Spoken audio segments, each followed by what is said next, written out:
thoughts are these little waves of information, and generally they're not new. They've been around for a long time, and most of them are not mine. In fact, probably all of them are not mine. The thought that I'm not good enough, that comes from conditioning. It's a thought my mother had and my father had, and it will have been a thought that their mother and their father had, and their mother and their father, and on and on and on. And I don't even know how far back we'd have to go to find the source of that thought. I'm not good enough. But there's a source of it somewhere, but it doesn't matter where it is. What's important to me is in this present moment, when that thought is with me, when my mind has selected that particular thought process to pass across my consciousness or my subconscious and be controlling the show, that leaves me in a very unresourceful state. That makes me powerless. It puts me into stress. Even if we're being present, if we allow ourselves to dwell on an unresourceful thought in the present moment, or what we will notice is with the breath, that it's a bit erratic, or it's very high up in the chest. There's a feeling in the body, an uncomfortable feeling. When I learn how to stay with the breath and begin to breathe in a way that happens naturally when I'm in a happy place, then I can lead my mind and my mood to happiness. So when I'm angry, there is automatically an angry breathing pattern that goes with it. When I'm sad, I have a sad breathing pattern. When I'm happy, I have a happy breathing pattern. When I'm in love, I have a love breath. Being aware that I'm angry means that I can begin to choose how I act with that anger, and then I can change my mind. I can change my thought. I can look for, oh, what's that positive thought that I like?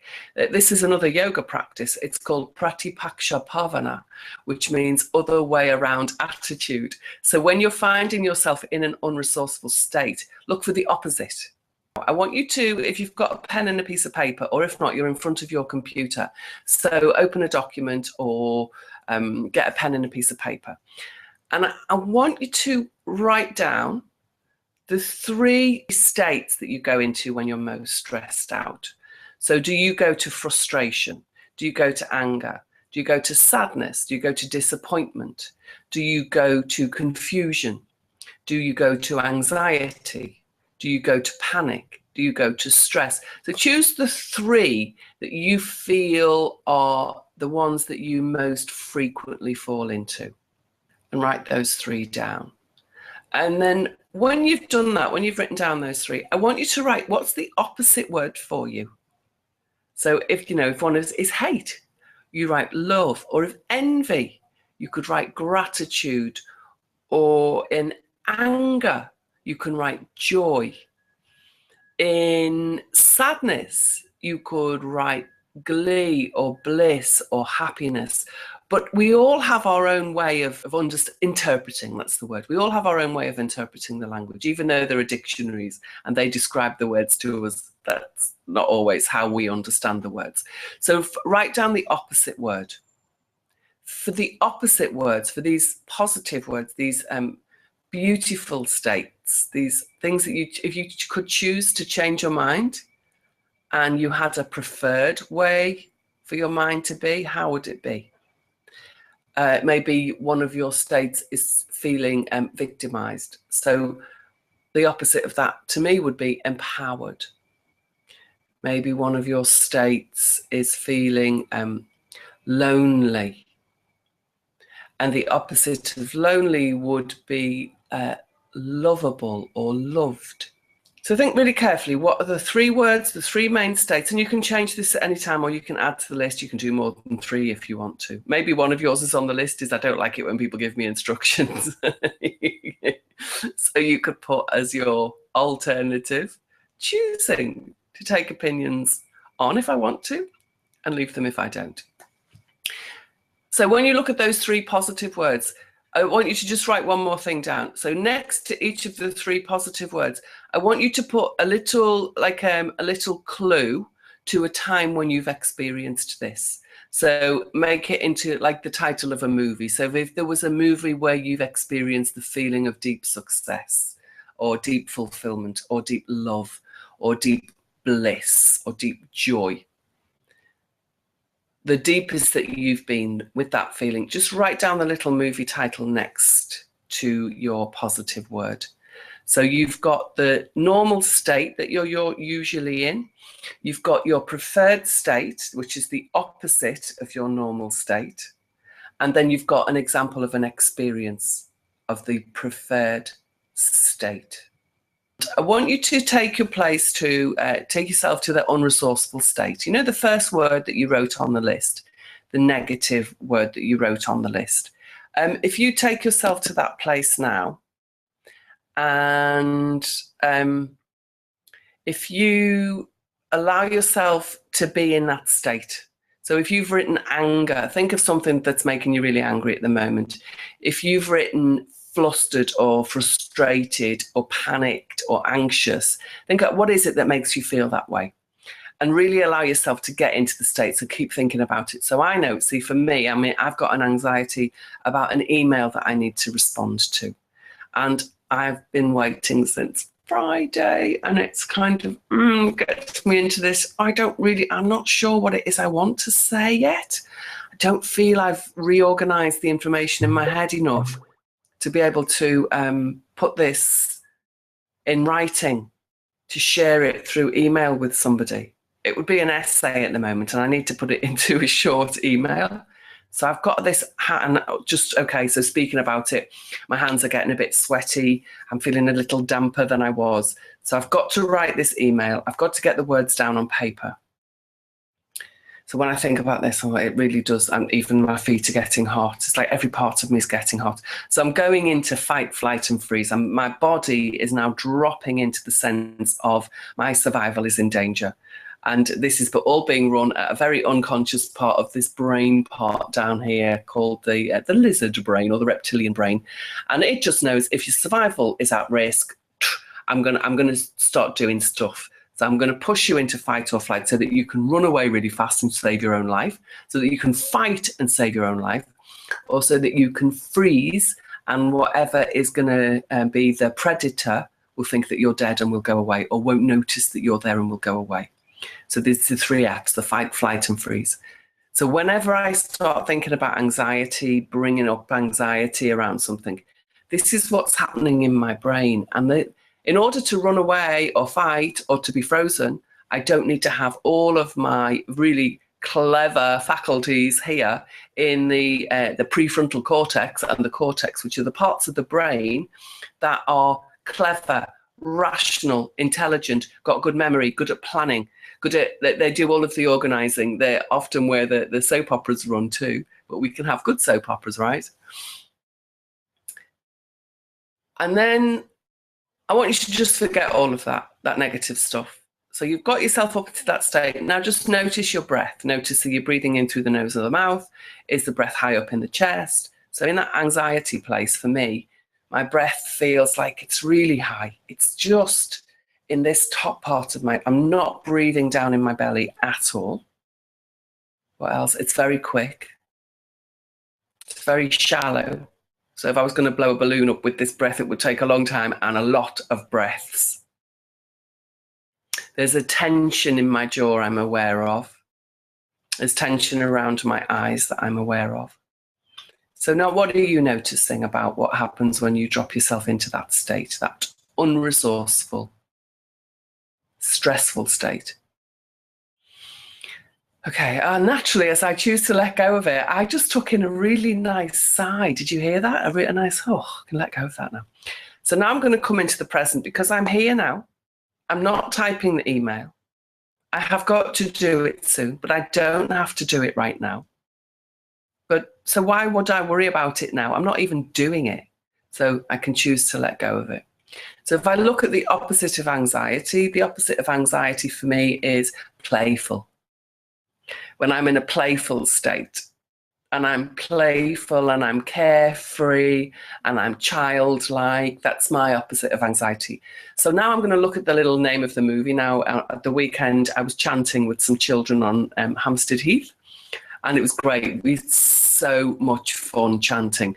And I couldn't stop. The child in me, the inner child in me, she was having so much fun. I allowed her to run the show. And the parents were quite horrified because it went on and on and on. The kids loved it and I loved it. So I'm in that playful, resourceful state. And I know how that feels. And just for a moment, I want you to place your hands on your heart and feel your heartbeat. So you just connect to the heart. Give the heart lots of gratitude. It keeps pumping every day, all day, whether you pay attention to it or not. It's feeding every cell, every blood vessel. And then in this place of playfulness for me. So close your eyes and go into the opposite of your first word and run that movie. You run your first movie. And really feel yourself playful. Notice the type of breathing that you have in that playful state or whatever your resourceful state is. Feel how it makes your heart sing or fly or open or light. Expand. What does it do to your heart in that place? Wow.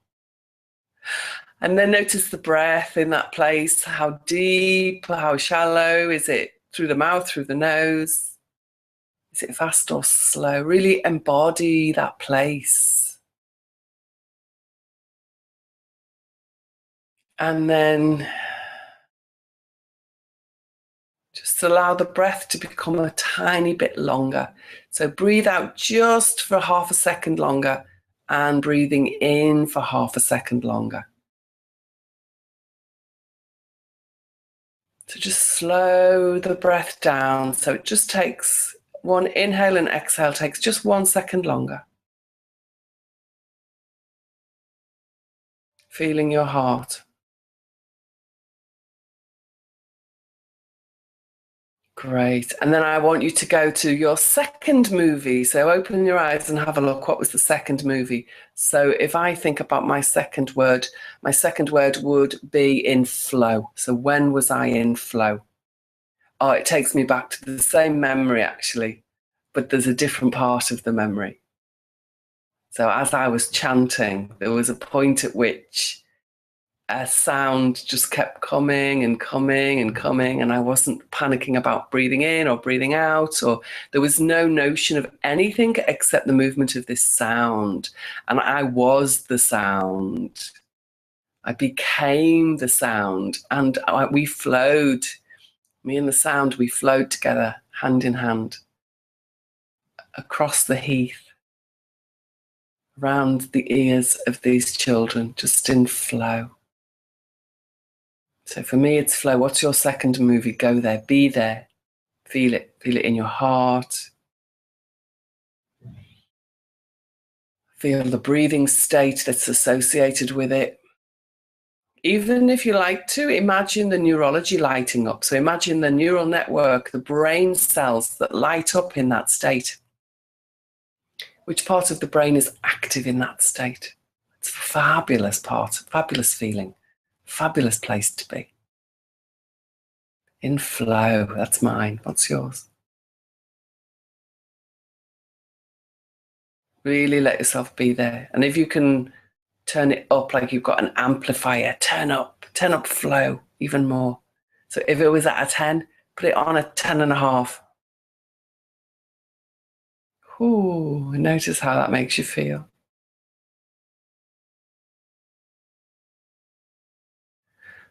And then when you're ready, sometimes we just want to stay here forever because it's so lovely. Okay, when you're ready, go to the third point on your list and open your eyes and check that third point out. And where would that third point be? And so for me, there is a sense of the passion that I have when I'm doing these shows here on the Radio World Works. The passion I have for what I'm sharing with people and the freedom I have. So passion, freedom, sharing, all that good stuff. How does that make me feel? Alive. Makes me feel so alive. So present. It makes me feel really present in this present moment. Full. Fulfilled. Oh, wow. Okay. All these great words are coming to me now. So just in that feeling place, bury yourself in that, step into it, immerse yourself in that feeling place. Feel your heart. Feel the way your breathing is. Allow this place, this state of mind to nourish and feed every cell of your body. This state of mind to feed every brain cell. And again, imagine the neurology lighting up, the brain cells lighting up that are associated with this state. Passion, sharing, alive, fulfilled. Wow, powerful stuff, eh? And now in this place, remembering all three of your wonderful states, really fill your body with all three of those states. Immerse yourself, surround yourself, envelop yourself, engulf yourself. It's as if drowning in this wonderful, beautiful state. And from here, I want you to look back at the original stressor. So from here, stay in your heart, stay in your body. And I've got an email to write. And I'm going to swear, who gives a shit? I'm so happy where I am right now. I don't care what's going to happen next. Oh, and if I take this place with me into every next moment, imagine how fabulous the next will be. But then that stops me being here and now. So I'm back here. I'm back now. Feel the breath coming in and out. Wow, such a beautiful world I live in. I'm so grateful to you. I'm so grateful to all of you who are listening.